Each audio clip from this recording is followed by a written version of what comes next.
Chapter 15, Lesson 4, Reconstruction and After.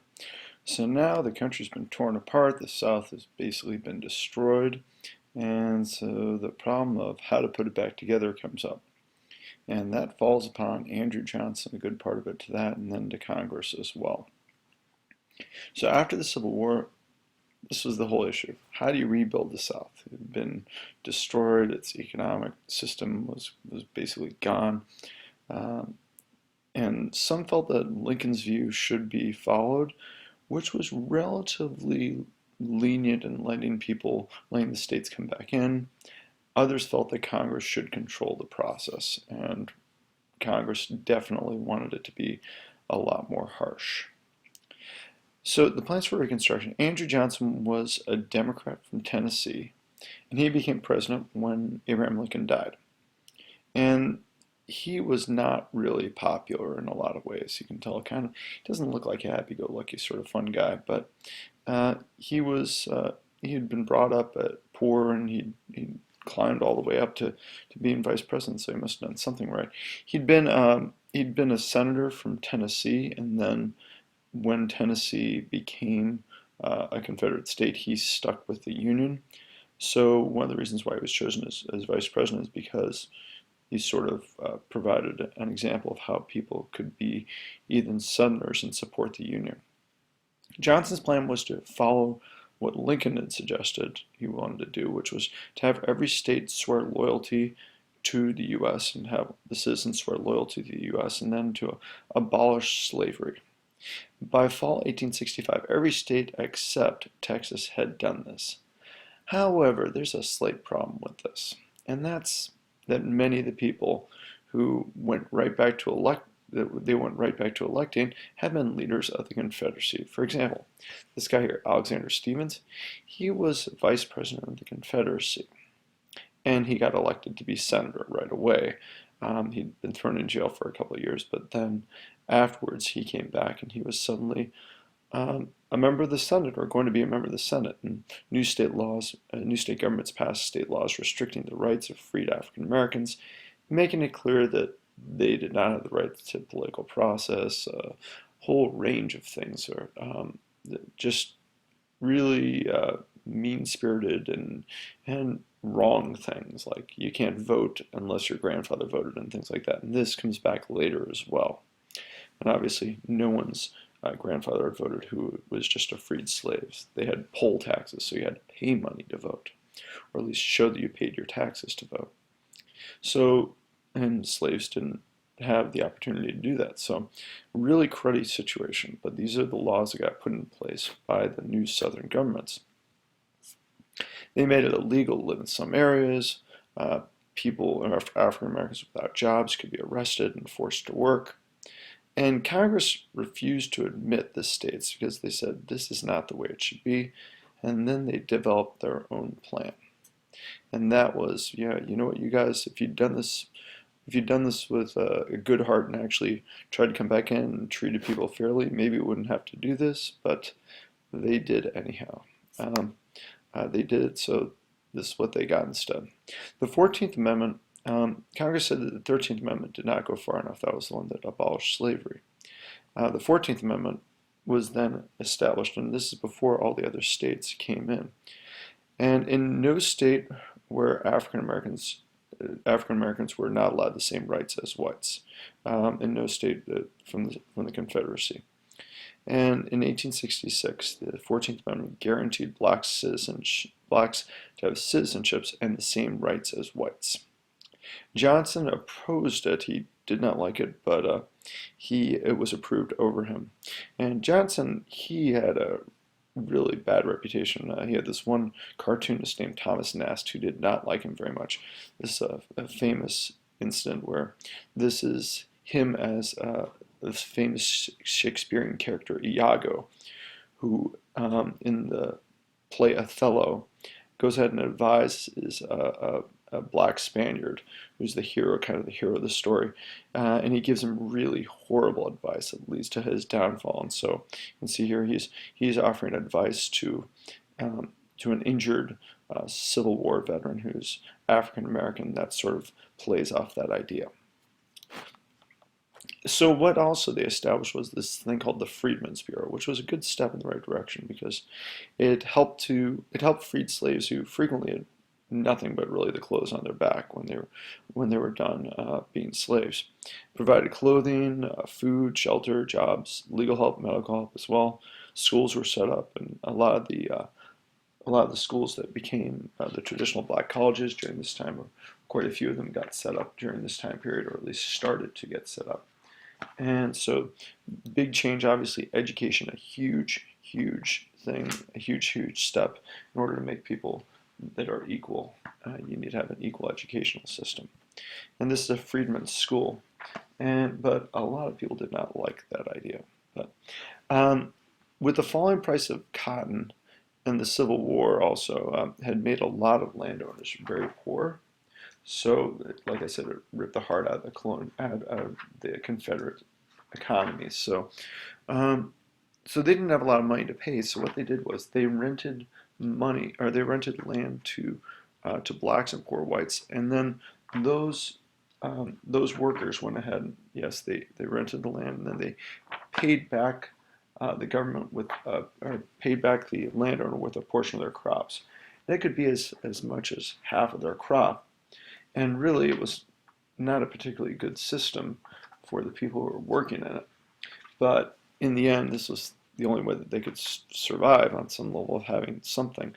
Um, this system was called sharecropping because they shared the crop with people. So that makes sense, and that's an image of it there.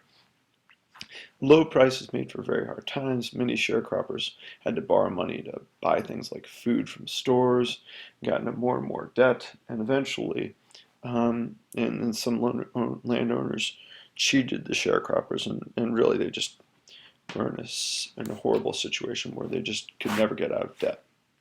And that's the way it went for quite a while. So Congress, as it takes over, stuff is not getting particularly better.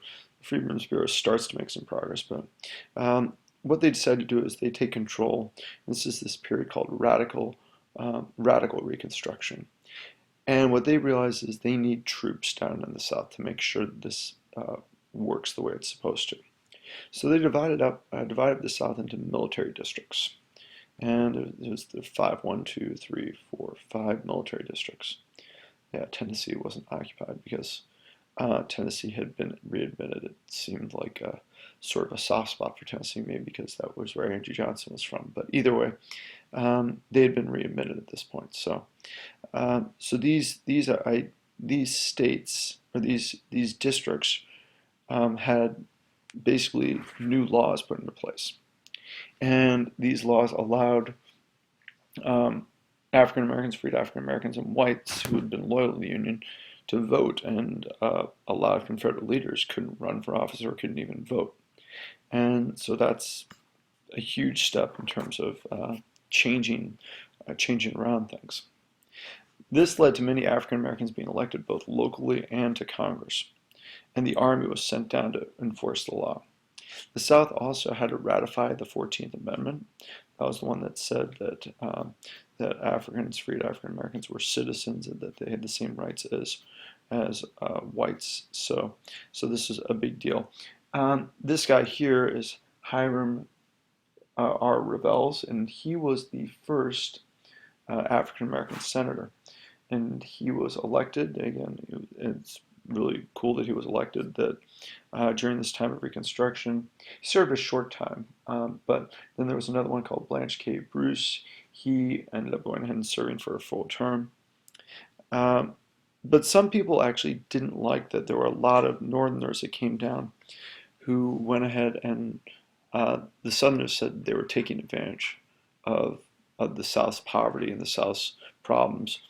And they were nicknamed carpetbaggers because, I don't know, supposedly they came down, they had a bag, they carried all their stuff in bags that were kind of rolled up carpets. And it was a really derogatory name, and a name that was something, the idea of these people coming down with the military districts and this idea of the South really not liking the Northerners coming in, and they felt taking advantage of their misery. So again, whether or not that was happening all that much is still an open question. So Johnson, he actually gets impeached or comes close to getting impeached. This guy's name is Alexander Stevens, and if you saw the movie Lincoln, which is a really good movie, highly recommend it. He was played by Tommy Lee Jones, and he was one of those people who was full on making sure that that freed slaves had equal rights, pretty much um, to white people, and new laws were put in place to restrict Johnson's power, and this guy was the leader against Johnson in a lot of ways. So these new laws that were put in place, one of the things that they said was that if, and this is almost not exclusively for Andrew Johnson, um, if you have if someone has been appointed to office and then the president dies, the new guy cannot get rid of the old guy who was in office, even if they hate each other. And what ended up happening was that uh, President Johnson did not like one of the advisors that had been that had been working with an important advisor for Abraham Lincoln, and he fired him. And this is called the Tenure in Office Act. And he fired him, and Congress had put forth this law partially to make sure he couldn't. And when that happened, Congress tried to impeach him, and he came within one vote of being impeached, kicked out of office. This is the closest it has ever happened to having a president being removed from office through impeachment.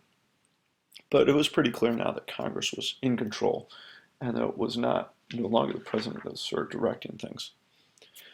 There did end up being quite a bit of violence in the South. The new state leaders that were led by the Northerners that had come down, they voted to raise taxes, and the Southerners didn't like that because a lot of them didn't get to vote, and they looked upon it as, ooh, these horrible Northerners are controlling us and taking away our stuff and giving it to the freed slaves, and they had a hard time getting over that. Some whites turned to violent organizations such as the Ku Klux Klan to terrorize African Americans, or those who helped them, and yeah, just a horrible, horrible organization.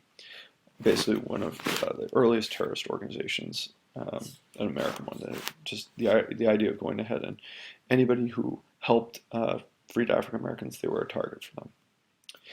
Some white Southerners tried to keep blacks from voting. The 15th Amendment was added and said that the vote could not be denied on the basis of race or color, because that was still what was happening, is that they were trying to make it so that, yeah, we're not doing it because you're a freed slave. We're doing it because you can't write, and they couldn't write because they weren't educated, or because your grandfather didn't vote, and they couldn't vote because your grandfather was a slave. And so it's very complicated things, but that's still.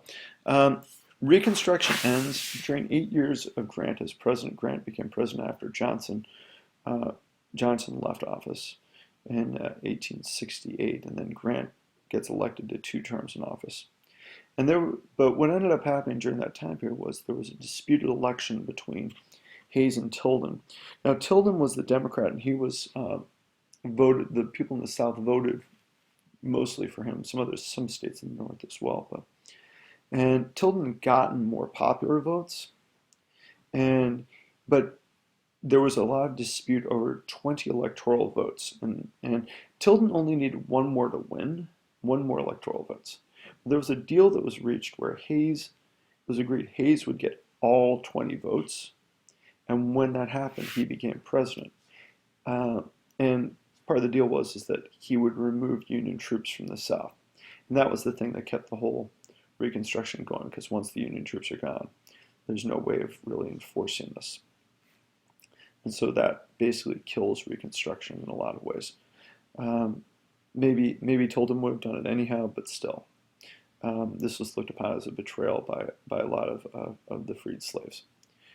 And so soon after troops left, and new laws called Jim Crow laws were put in effect.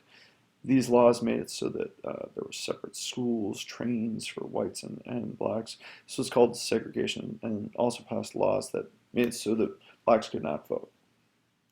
And Reconstruction did not solve many of the problems of the South. Most African Americans did not own the land they worked on, and worked on the lands of white people. And laws restricted the rights of African Americans existed until the 1950s and 60s.